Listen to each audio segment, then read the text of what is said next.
கசக்ஸ்தானில் என்னதான் நடந்துட்டு இருக்கு? சொல்லப்போனால் பெட்ரோல் டீசல் விலை கூடதுக்கெலாம் ஒரு ஆட்சி கவிழ்ப்பு நடக்குமாப்பா அப்படின்னு கேட்டால் உதாரணமாக கசக்ஸ்தானை நம்ம சொல்லலாம்.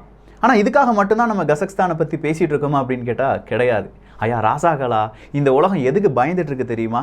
இரண்டாவது உலக போர் முடிஞ்சிருச்சு, ஹிட்லர் செத்துட்டார், ஜப்பான் மீது அணு ஆயுதத்தை வீசிட்டாங்க அமெரிக்கா. அன்னையிலேருந்து இன்னைக்கு வரைக்கும் எல்லாருமே பயப்படுற ஒரே ஒரு விஷயம் அணு ஆயுத போர் வந்துடுமோ அப்படிங்கிறதுக்காகத்தான். ஸோ இந்த அணு ஆயுதத்தை உற்பத்தி பண்ணணும்னா எது தேவை? நமக்கு யுரேனியம் அப்படிங்கிறது தேவை. இந்த யுரேனியம் உலக அளவில் 100 கிராம் உற்பத்தி செய்யப்படுகிறது என்றால் அதில் 35 கிராம் எங்கேருந்து தான் வருது? இதே கசக்ஸ்தான்லேருந்து தான் வருது. இப்போ கசக்ஸ்தானுடைய தேவை அப்படிங்கிறது உங்களுக்கு புரிஞ்சிருக்கும். ஆனால் இன்னும் பல செய்திகள் இருக்குது. மறக்காமல் நம்ம சேனலை சப்ஸ்கிரைப் பண்ணிவிட்டு இந்த வீடியோவை பாருங்கள். அன்பு தமிழஞ்சங்களுக்கு தமிழ் பொக்கிஷத்தின் வணக்கங்கள்.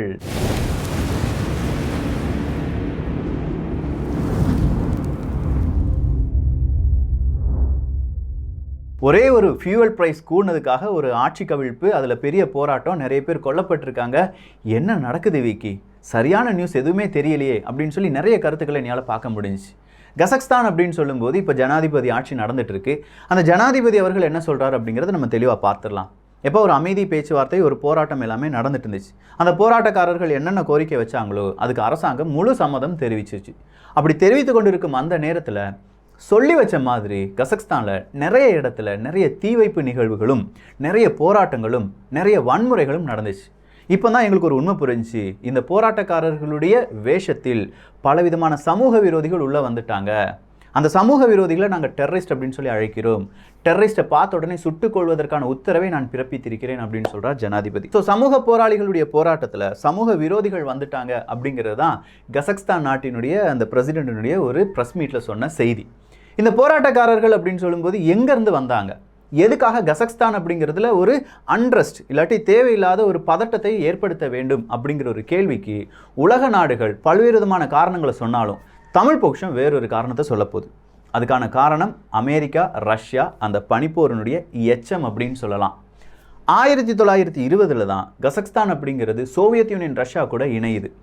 சோவியத் யூனியன் ரஷ்யா கூட இணைகிற ஒரு இஸ்லாமிய நாடு கசக்ஸ்தான் அப்படின்னு சொல்லி நம்ம பார்த்தோம்னா மீதம் இருக்கும், அதாவது மத்திய ஆசிய பகுதியில் இருக்கக்கூடிய இஸ்லாமிய நாடுகளை நீங்கள் எடுத்து பார்த்தீங்கன்னா அதில் 90% இஸ்லாமியர்களாக இருப்பாங்க. வெவ்வேறு பிரிவை சார்ந்தவர்களாக இருந்தாலும் 90% இஸ்லாமியர்களாக இருப்பாங்க. ஆனால் இந்த கசக்ஸ்தானை பொறுத்த வரைக்கும் அப்படி கிடையாது. வெறும் 70% மட்டும்தான் இஸ்லாமியர்களாக இருப்பாங்க.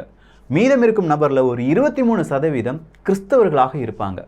அதுலேயும் ரஷ்யர்கள், எத்தனிக் ரஷ்யா அப்படின்னு சொல்லும்போது அங்கே டோட்டலாக பார்க்க போனால் 1,90,00,000 நபர்கள் மக்கள் தொகையாக இருக்காங்க. இந்த 1,90,00,000 நபர்களில் 4லேருந்து 5 லட்சம் நபர்கள் ரஷ்யர்களாக இருப்பாங்க அப்படின்னு சொல்கிறாங்க. ஸோ அங்கே ரஷ்யர்களும் அதிகமாக இருக்காங்க. ஸோ சோவியத் யூனியன் ரஷ்யாவில் 1920 இணைஞ்ச கசக்ஸ்தான் அப்படிங்கிற இந்த நாடு 1991 நானும் ஒரு புதிய நாடு தான்ப்பா, ஏன்னா சோவியத் யூனியன் ரஷ்யா உடைந்து விட்டது. அதுக்கான காணொலியை தமிழ் பொக்கிஷத்தில் போட்டிருக்கோம், பார்க்காத நபர்கள் பார்த்து விடுங்கள். ஸோ சோவியத் யூனியன் ரஷ்யா உடைந்து விட்டது, கசக்ஸ்தான் அப்படிங்கிறது ஒரு நாடாக இருக்கும் அப்படின்னு சொல்லி அறிவித்து கசக்ஸ்தான் அப்படிங்கிற ஒரு நாடாக இருக்கிறது. அதன் பிறகு வந்த பலவிதமான ஒப்பந்தங்களில் ரஷ்யா கூட யார் கையெழுத்து போட்டிருக்காங்க?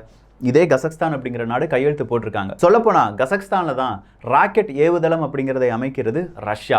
ரஷ்யாவினுடைய மிக முக்கியமான ராக்கெட் எல்லாமே இந்த கசக்ஸ்தானில் இருக்கக்கூடிய ராக்கெட் ஏவுதளத்திலிருந்து தான் இன்றும் அனுப்பப்படுகிறது. இவ்வளோதானா அப்படின்னு பார்த்தா கிடையாது. S-400 அப்படிங்கிற ஆன்டி மிசைல் சிஸ்டம்லாம் நமக்கு தெரியும். நம்ம ரஷ்யாட்ட வந்து வாங்குறோம், சீனா பாகிஸ்தானுக்கு எதிராக அதை பயன்படுத்த போகிறோம், இதெல்லாம் நமக்கு தெரிஞ்ச விஷயம்தான். S-400க்கே இவ்வளோ மவுஸ் இருக்கும்போது S-550 அப்படிங்கிற ஆன்டி மிசைல் சிஸ்டத்தை ரஷ்யா எங்கேருந்து சோதிச்சுட்டு இருக்காங்க அப்படின்னு கேட்டிங்கன்னா இதே கசக்ஸ்தான்லேருந்து தான் சோதிச்சுட்டு இருக்காங்க. இந்த கசக்ஸ்தான் அப்படிங்கிற நாடில் வேறொரு சிறப்பு என்ன அப்படின்னு கேட்டிங்கன்னா யுரேனியம்.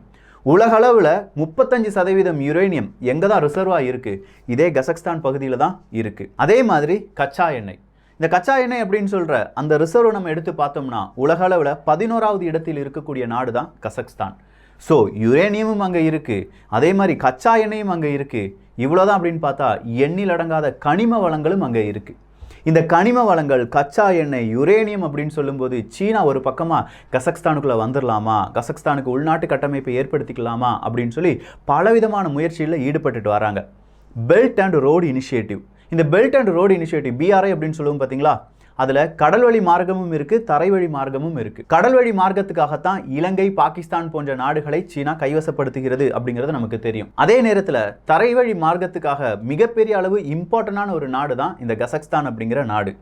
இந்த கசக்ஸ்தான் உலக வரைபடத்தை நீங்க எடுத்து பார்த்தீங்கன்னா கசக்ஸ்தான் நாடு தான் நிலப்பரப்பால் சூழ்ந்த மிகப்பெரிய நாடு அப்படின்னு சொல்லலாம். ஒரு பக்கம் சீனா, இன்னொரு பக்கம் ரஷ்யா மற்றும் ஒரு கடல், காஸ்பியன் கடல் அப்படின்னு சொல்லலாம். அடுத்த பக்கத்துல துர்க்மெனிஸ்தான், உஸ்பெகிஸ்தான், கிர்கிஸ்தான் அப்படின்னு சொல்லி பல எல்லைகளை, அதாவது நிலப்பரப்பை எல்லையாக கொண்ட நாடு தான் இந்த கசக்ஸ்தான்.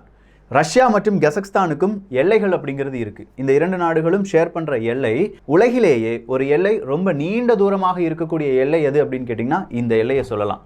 ஸோ அந்த அளவுக்கு கசக்ஸ்தான் ரஷ்யாவினுடைய அந்த எல்லை இருக்கு. அதனால தான் கசக்ஸ்தானில் ஒரு பிரச்சனை வந்த உடனே ரஷ்யா என்ன செய்கிறாங்க, 3000 ராணுவ வீரர்களை உள்ளே அனுப்புங்க அப்படின்னு சொல்லி 3000 ராணுவ வீரர்கள் பீஸ் கீப்பிங்காக, அமைதிக்காக அங்கே வந்து நிற்பதாக சொல்லப்படுகிறது.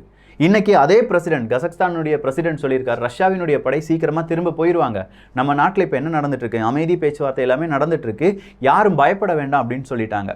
இங்கே கனிம வளம் இருக்கு. இந்த கனிம வளம் கூடவே ரஷ்யாவை எதிர்க்க வேண்டும் அப்படின்னு சொல்ற மேற்குலக நாடுகளுடைய சதியும் இருப்பதாக ரஷ்யா ஒரு குற்றத்தை வைக்கிறாங்க. ரஷ்யா சொல்றது படி பார்க்க போனா இங்கே நடப்பது ஹைபிரிட் வார் அப்படின்னு சொல்றாங்க. ஹைபிரிட் வாரா? இந்த ஹைபிரிட் வார்னா என்ன அப்படிங்கிறது தான் அடுத்த கேள்வி. வேற ஒண்ணுமே கிடையாது. கசக்ஸ்தான் அப்படிங்கிறது ஒரு காலகட்டத்தில் சோவியத் யூனியன் ரஷ்யாவில் இருந்தது. அதன் பிறகு ரஷ்யாவுக்கு ஆதரவான பல ஒப்பந்தங்களை கையெழுத்து போட்டிருக்காங்க. ஸோ ரஷ்யாவுக்கு சாதகமான ஆட்சிகள் இங்கே நடைபெற்று கொண்டு இருக்கு. சரிதானே? ஏன்னா ரஷ்யாவினுடைய ராக்கெட் ஏவுதளம் இருக்கு, ரஷ்யாவினுடைய படைத்தளம் இங்கே இருக்கு. அப்படின்னா ரஷ்யாவுக்கு ஆதரவான ஆட்சியாளர்கள் இருக்கும்போது அவங்களை கவிழ்ப்பதற்காக இங்கே சதி நடக்குது. அதுல ஒரு சதி தான் இந்த சதி அப்படின்னு சொல்லுது ரஷ்யா. இதுக்கு காரணமா அவங்க அடுக்கிற சில விதமான ப்ரூஃபும் இருக்கு. குறிப்பா இந்த நாட்டில் பல பிரச்சனைகளை ஏற்படுத்த வந்ததே பல என்ஜிஓக்கள் அப்படின்னு சொல்றாங்க. என்ஜிஓக்கள் வழியாக பிரச்சனை ஒரு நாட்டுக்கு வருமா என்று கேட்டால் கண்ணை மூடி ஆம் அப்படின்னு நீங்க பதில் சொல்லுங்க. ஏன்னா உளவு பிரிவு, மொசாட், சிஐஏ, FBI, அதே மாதிரி நீங்கள் KGB, இது எல்லாமே பார்த்தீங்கன்னா ஏதோ ஒரு விதத்தில் ஒரு நாட்டில் ஒரு பிரச்சனை ஏற்படுத்தணும்னா தொண்டு நிறுவனங்களால் மட்டும்தான் அதை செய்ய முடியும். நிறைய நல்ல தொண்டு நிறுவனங்கள் இருக்குது, ஆனால் சில பல தொண்டு நிறுவனங்கள் வழியாக ஒரு நாட்டில் அன்ரெஸ்ட் அப்படிங்கிறத ஏற்படுத்த முடியும். அதே மாதிரி அமெரிக்காவை சார்ந்த சில தொண்டு நிறுவனங்கள் இந்த கசக்ஸ்தான் நாட்டுக்குள்ளேயும் வந்திருக்காங்க. அதாவது இந்த அன்ரெஸ்ட் நடக்கிறதுக்கு ஒரு வருஷத்துக்கு முன்னாடி கிட்டத்தட்ட $1 மில்லியன் அமெரிக்க டாலரை அங்கே இருக்கக்கூடிய பலவிதமான கேம்பெயினுக்காக அவங்க பயன்படுத்தியிருக்காங்க. அதுவும் அங்கே இருக்கக்கூடிய அரசியல்வாதிகளுக்கு எதிராக, அரசாங்கத்துக்கு எதிராக என்னென்ன பரப்புரையை செய்ய வேண்டும், என்ன மாதிரியான ஃபேக் ஸ்டோரிஸை கிரியேட் பண்ணணும், அதுக்கான வெப்சைட் என்ன, இது எல்லாத்தையுமே இந்த தொண்டு நிறுவனம் அந்த கசக்ஸ்தான் நாட்டுக்குள்ளேருந்தே செஞ்சுட்டு இருந்திருக்கு. அதுக்கு ஸ்க்ரீன்ஷாட்டை தான் நீங்கள் பார்த்துட்டு இருக்கீங்க. இதுதான் ரஷ்யா சொல்கிற ஹைபிரிட் வார்னுடைய மிக முக்கியமான ஒரு ப்ரூஃப். ஸோ இப்படி தப்பான இன்ஃபர்மேஷனை கொண்டு போய் இல்லை மக்களிடையே ஒரு பதட்டத்தை ஏற்படுத்தி ரஷ்யாவுக்கு எதிராக இல்லாட்டி ரஷ்யாவின் ஆதரவு ஆட்சிக்கு எதிராக அங்கே ஒரு பிரச்சனையை ஏற்படுத்துகிறாங்க, இதை நாங்கள் சரி பண்ணிடுவோம் அப்படின்னு சொல்லி தான் இப்போ ரஷ்யாவும் அங்கே அவங்களுடைய படையை குவிச்சிருக்காங்க. ரஷ்யா மட்டும் கிடையாது, பெலரஸாக இருக்கட்டும், ஆர்மேனியாவாக இருக்கட்டும், அவங்களுடைய படையை கசக்ஸ்தானுக்குள்ளே கொண்டு வந்திருக்காங்க. ஆனால் இதை பெரிய அளவு பேசின மீடியா எது அப்படின்னு கேட்டிங்கன்னா மேற்குலக நாடுகள் தான். எப்பா கசக்ஸ்தானில் ஒரு பிரச்சனை வந்துருச்சு, மேற்குலக நாடுகள் பேசுகிறாங்க. இங்கே மியான்மர் அப்படிங்கிற ஒரு நாடு இருக்குது, அந்த மியான்மர்லேயும் மக்கள் அவதிப்பட்டு இருக்காங்க, அங்கேயும் ராணுவ ஆட்சி தானே நடந்துட்டு இருக்கு, அதை பற்றி மேற்குலக நாடுகள் பேசுமா அப்படின்னு பார்த்தா பேசாது. ஏன்னா அவங்களுக்கு தேவையான கனிம வளங்களும் கிடையாது, ஜியோ பொலிட்டிக்ஸ்க்கான ஒரு புள்ளியும் அது கிடையாது. அதனால தான் மியான்மர் போன்ற நாடுகளில் ஏற்படும் பிரச்சனையாக பார்க்கப்படுவதும் கிடையாது. கசக்ஸ்தான் போன்ற நாடுகளில் சின்ன ஒரு பிரச்சனை ஏற்பட்டாலும் அது பெரிய பிரச்சனையாக பார்க்கப்படுது. சரி, ரஷ்யாவுக்கு கசக்ஸ்தான் அப்படிங்கிற ஒரு நாட்டை இழந்தால் என்ன பிரச்சனை வரும் அப்படின்னு கேட்டிங்கன்னா எல்லையில் பிரச்சனை வரும். நான் முதலே சொன்னேன், பாப்புலேஷன் அப்படிங்கிறது 1.9 மில்லியன், கிட்டத்தட்ட 2 கோடி நபர்கள். இந்த 2 கோடி நபர்களும் ரஷ்யா மற்றும் கசக்ஸ்தானுடைய எல்லை மிக நீண்ட எல்லை. இங்கே ஒரு பிரச்சனை வந்துச்சுன்னா அகதிகளாக எங்கே போவாங்க? இதே ரஷ்யாவுக்குள்ளே போவாங்க. அது மட்டும்தான் பிரச்சனை அப்படின்னு பார்த்தா இல்லை. இங்கே கசக்ஸ்தான் அப்படிங்கிறது அமெரிக்காவினுடைய கட்டுப்பாட்டுக்குள் வந்துருச்சுன்னா ஈஸியாக ரஷ்யாவை என்ன செய்ய முடியும்? அவங்க எல்லையிலிருந்தே உளவு பார்க்க முடியும், பலவிதமான பிரச்சனையை ரஷ்யாவுக்குள்ளே ஏற்படுத்த முடியும். உக்ரைனிலையும் நேட்டோ படைகள் செய்வது அதுதான். அதனால தான் நேட்டோ படையினுடைய விரிவாக்கத்தை எதிர்த்து ரஷ்யா என்ன செஞ்சுட்டு இருக்காங்க, உக்ரைனுக்கு எதிராக நாங்கள் போர் நடத்துவோம் அப்படின்னு சொல்லிட்டு இருக்காங்க. ஸோ ஒரே நேரத்தில் அமெரிக்காவின் கணக்குப்படி உக்ரைன்லேயும் ஒரு பிரச்சனை வருது, ரஷ்யாவுக்கு மிக நெருக்கமாக இருக்கக்கூடிய கசக்ஸ்தான்லேயும் ஒரு பிரச்சனை வருது. இந்த 2 பிரச்சனையிலையும் ரஷ்யா அங்கே என்ன செஞ்சுட்டு இருப்பாங்க, ரொம்ப பிஸியாக இருப்பாங்க.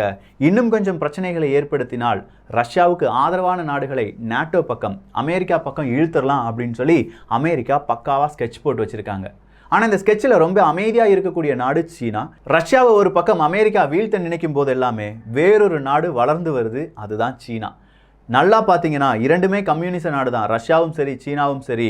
சீனா விழும்போது ரஷ்யா எந்திரிக்கும், ரஷ்யா விழும்போது சீனா எந்திரிக்கும். இப்போ ரஷ்யா வீழ்ந்து விட்டது என்றால் அடுத்த வல்லரசாக அமெரிக்காவுக்கு நேர் எதிராக வந்து நிற்பது யாராக தான் இருக்கும்? சீனாவாகத்தான் இருக்கும். ஸோ டோட்டலாக பார்க்க போனால் கச்சா எண்ணெயினுடைய விலையேற்றம், ரஷ்யாவினுடைய ராக்கெட் ஏவுதளம் அங்கே இருக்குன்னு சொன்னோம் பார்த்தீங்களா, அதனால் சுற்றுச்சூழல் பெரிய அளவில் பாதிக்கப்படுது அப்படிங்கிற ஒரு குற்றச்சாட்டு. அந்த குற்றச்சாட்டுக்கு எதிரான போராட்டம், ரஷ்யாவினுடைய ஆதரவு அரசியலுக்கு எதிரான ஒரு போராட்டம், ரஷ்யாவுக்கு எதிரான போராட்டம் ஒட்டுமொத்தமாக கசக்ஸ்தானில் ஆட்சி கவிழ்ப்பு அப்படிங்கிறத ஏற்படுத்தியிருக்கு. ஸோ பல பிரச்சனைகள் வழியாகத்தான் இந்த ஆட்சி கவிழ்ப்பு, இல்லாட்டி நாங்கள் ராஜினாமா பண்ணுறோம் அப்படின்னு சொல்லி அங்கே இருக்கக்கூடிய அரசாங்கம் ராஜினாமா செஞ்சாங்களே தவிர ஒரு சின்ன பெட்ரோல் ப்ரைஸ் இன்க்ரீஸ் ஆனதில் மட்டும் இந்த ஆட்சி கவிழ்ப்பு அப்படிங்கிறது நடைபெறவில்லை. ஓவராலாக பார்க்க போனால் இந்த பிரச்சனை சின்னதாக நமக்கு தெரியும், ஆனால் ரஷ்யாவுக்கும் அமெரிக்காவுக்கும் இது மிக முக்கியமான பிரச்சனையாக பார்க்கப்படுது. ஓரமாக சீனா உட்காந்து வேடிக்கை பார்த்துட்டு இருக்காங்க. ஸோ இன்றைக்கி உங்களுக்கு கசக்ஸ்தானில் என்ன பிரச்சனை இருக்குது அப்படிங்கிறது புரிஞ்சிருக்கும். அங்கே இருக்கக்கூடிய கனிம வளங்கள் என்ன, அதனால் ஏற்படக்கூடிய நன்மைகள் என்ன, தீமைகள் என்ன, இது ஏன் இந்த நாட்டுக்கு அமெரிக்காவுக்கு தேவை, ரஷ்யாவுக்கு தேவை, அவங்களுடைய எல்லையில் எப்படி பிரச்சனை வரும் அப்படிங்கிற கம்ப்ளீட் டீட்டெயில்ஸ் உங்களுக்கு தெரிஞ்சது அப்படின்னா நீங்களும் நண்பர்களுக்கு சொல்லிக் கொடுங்க, இல்லை நம்ம வீடியோவை ஃபார்வர்ட் பண்ணுங்கள். நிச்சயமாக இதனுடைய மேலும் பல விவரங்களுடன் வேறொரு காணொலியில் பார்க்கலாம். இந்த காணொலி எப்படி இருந்துச்சு, இந்த வீடியோ எப்படி இருந்துச்சுங்க? நல்லா இருக்குன்னா நல்லா இருக்கு, நல்லா இல்லைனா நல்லா இல்லை. லைக் டிஸ்லைக் ஒரு கமெண்ட், எப்பா நல்லா இருந்துச்சுப்பா, நிறைய விஷயங்கள் தெரிஞ்சுக்கிட்டேன், பரவாயில்லையே தமிழில் இப்படி ஒரு சேனலா, இவ்வளோ ஜியோ பொலிட்டிக்ஸ் நமக்கு தெரிஞ்சுக்கிறோமே அப்படின்னு சொல்லிட்டு உங்களுடைய கருத்துக்கள் இங்கே வரவேற்கப்படுகின்றன. மறக்காமல் சப்ஸ்கிரைப் பண்ணுங்கள். 2022 முடிவதற்குள் 2 மில்லியன் சப்ஸ்கிரைபர்ஸ் பார்க்கலாம். போராடுவோம், வெற்றி பெறுவோம். இந்த ஒரு காணொலி பற்றி உங்களுடைய கருத்துக்கள் இங்கே வரவேற்கப்படுகின்றன. எல்லோரும் தமிழ் பட்சத்தில் இணைந்திருங்கள். நல்லதை பகிர்ந்து நல்ல சமுதாயத்தை உருவாக்குவோம். நன்றி, வணக்கம்.